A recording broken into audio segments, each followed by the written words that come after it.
How's it going, everyone? Welcome to my first video of the channel, and today we're going to be talking about Genshin Impact. Yes, that game you may have heard of that has been doing the rounds.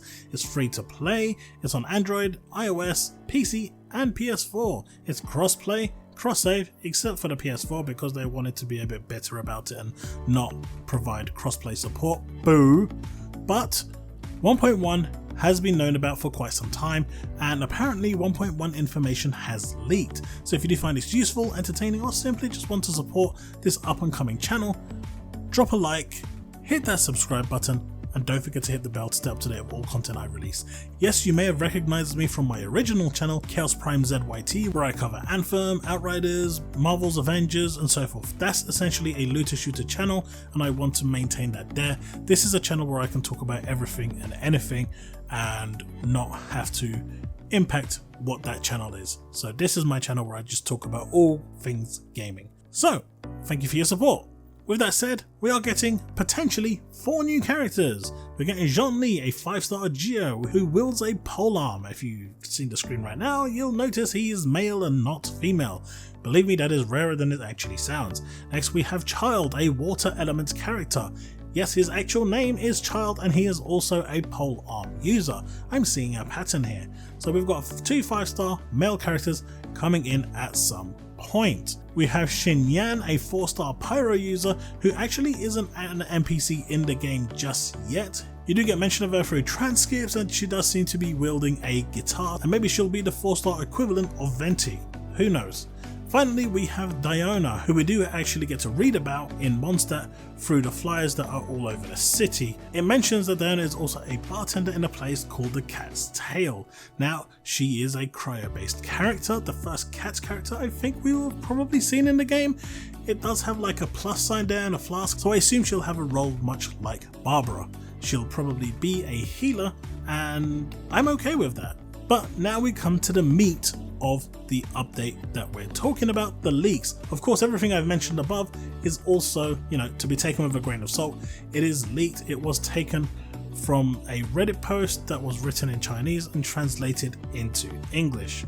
So I'll have a link to the original article that I'm getting this information from in the description below. But there are going to be changes to the system, so we'll be getting a daily original resin claim. This will likely come from the Adventurers Guild, so you can top up once a day after you've used your resin, because right now resin is your bread and butter when it comes to playing anything meaningful in the game outside of exploring. And with so much resin being used for events in the game, you really need to manage your resin quite carefully, and ultimately it just takes you away from the game, and you don't want to do that. So having the ability to reclaim resin is always a good thing. The next one is friend online notification and private messaging. Now, we have a mail system in the game, so it doesn't take a genius to figure out that they'll probably use that in order to be able to allow friends to communicate in-game via messaging to see if people want to team up or not. Currently, all you can do is send a blind invite, and that's just stupid. So this will be a welcome change. The friend online notification is also awesome because you can see when your friends are online, and if they're online you can quickly send them a message. It goes hand in hand. Next we have Android 60fps and ultra graphics setting for PC. 60fps is always a nice option no matter what platform you're on. That is 100% something I stand behind. Now, I haven't tried this on an Android system yet, however I would assume it's capped at 30fps. If you've got a beefy enough phone that can actually handle this, or a beefy enough tablet that can work with this, there's no reason to restrict it to 30fps. Bump it up to 60fps and get gaming. PC obviously is the master race. Nothing can stand in front of PC's way, not even the PS5 or the Series X. They are just in a league of their own. Their potential is out there.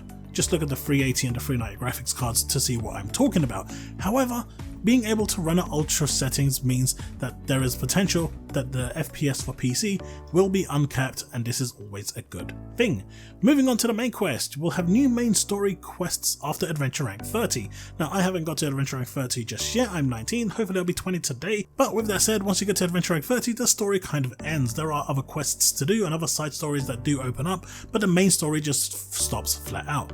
It's said that once this update is released, patch 1.1, at Adventure Rank 30, those that have reached that point will be able to continue the main story. We'll also be getting event rewards, wing gliders, Mora, and gems. Now, wing gliders are awesome, they're just cosmetic. Mora is the in-game gold that you have to upgrade your items and buy stuff, and gems are the primary gems you use in the shop. Now, more events are always welcome. Stuff that provides you with a way to get more stuff is also welcome. It is ultimately running on a mobile mechanics, so this sort of thing is very, very welcome, especially for free-to-play players who are feeling left behind with those people that are paying, and it provides them an option to somewhat keep up. You'll never keep up with the whales, that's just never going to happen, but by doing this, they're giving back to the community, and I think that is really nice. Again, I play War of the Visions, do this all the time, giving us free pool events for like 7 days. We get free pools every day, and that's really, really nice of them. And honestly, it has enticed me to spend a bit as well, because if they're giving back to me, I don't mind giving back to them. And considering I play the game a lot, well, why not, right? We are apparently getting a new area and city called Inazuma, which is supposed to be the same size as Liu region, and trust me, Liu region is gigantic, so you know, that should be really awesome, especially coming so soon after the launch. We're also going to get a new event reward character to claim at Adventure Rank 42. However, there's no information as to who this is currently, and the Chinese characters that were data mined currently don't match any of the 4 characters we're getting, so maybe it's an entirely new character, which could be 5 new characters, who knows. However, one thing that has been confirmed is that you will need to complete all main quest lines in Liu City to be able to unlock this character. Simply getting to Adventure Rank 42, which is a chore in itself, is not enough. You do need to have Liu City questlines entirely completed. Finally, there are optimizations, which is essentially just bug fixes, with the main bug fix being for the main character, the Traveler's Geo skill, which isn't working as intended. There's also texture error fixes, which if you go around Mondstadt, you'll clearly see certain landscapes that just have no texture entirely. They just look so out of place. That will be fixed as well. Of course, there's also reported changes to the gacha system as well. And if we look at this grab here, apparently gacha systems won't display the rates no more. Instead, you're going to have a new system where every time you do a 10 pull, you'll get a 4-star bonding fate, which is going to be a new item, and you'll get a 4-star weapon. Every 50 pulls will get you a 5-star bonding fate and a 5-star weapon. Now, 4-star bonding fates can be exchanged for any of the 4 characters. Whether this is indefinitely or for the banner is unknown. You just can't do that. Now the 5-star one is going to be limited to the banner that you are actually pulling from. So if you pull from this banner right now with Venti, you can't save that 5-star bonding fate and use it in the next one that's coming along. It will expire. But to me, that's okay.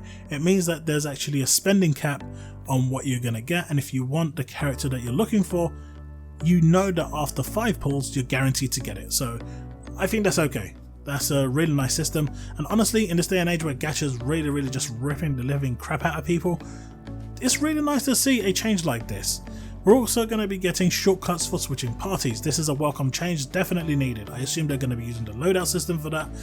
Once statues reach level 9, they're going to show the locations of all the oculi on the map. That's both the oculi and the geo oculi. Really good stuff, because currently you're just running around. New characters will no longer automatically climb walls when fighting. Really good change. You're going to have to jump instead to grab it, which is what I instinctively do anyway. But, you know, reasons. New 8-player challenges and puzzle solving side quests. This is a definite welcome change and will actually allow you to group up with more people to do these and create a much more enjoyable experience. With the added benefit that we're actually going to get more resin, this should actually be really fun, and I hope with these changes they actually reduce the cost of resin as well, especially on ley lines. Costing you 20, that should really cost you 5. The main story in the Teyvat chapter will be updated and will be available to all players at Adventure Rank 32. Players can now disable hiding characters when climbing after confirming they are over 18. I understand why they did this. Originally I thought this was a bug with my character disappearing. I wasn't actually trying to do anything. I was just climbing up, looking up to the top to see if I could actually jump and my character would disappear, and I wouldn't understand why. Well, now I kind of actually do, and I see what they were doing. If it's bothering you, it didn't bother me, but if it's bothering you, well, once this update is up, as long as you confirm that you're 18 years old on the account, you can disable it, probably through a toggle. And finally, players who have rolled in the 1.0 banner, basically Venti, will receive an appropriate amount of bonding fate. So at least they're also giving back to you retroactively. These are really nice changes, guys. Really cool changes. So you're probably thinking, when is 1.1 happening and how long do I have to get to Adventure Rank 20 so I can get Barbara? Well, there is this snippet that was written inside the actual game. The Intertwined Fate ×10 will be sent to travelers on a one-time basis on September the 29th, 2020. All travelers who create an account before the version 1.1 update goes live and reaches Adventure Rank 70 can collect this reward. Daily Primogem rewards must be claimed before October the 12th midnight. Now I assume this is server time midnight. Travelers who have reached Adventure Rank 7 before that time can claim up to 1,760 Primogems sent via in-game mail. The 160 Primogems sent each day do not need to be claimed on that same day, but must be claimed before, again this date, October 12th, 2020. You will be unable to claim the rewards after this date, so it seems patch 1.1 looks like it's scheduled to land on October the 12th. There's no other reason really why they're going to make that claim, make that change, or, you know, give that date. So hopefully we will see it then, which means I've got under 10 days to get one adventure rank. Can I do it, guys? Can I do it? Of course I can.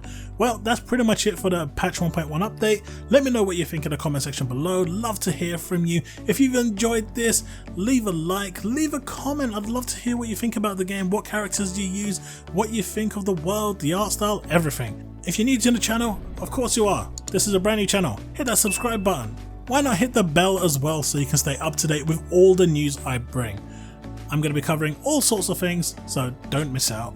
Stay tuned, and until the next video, stay safe, and as always guys, remain legend.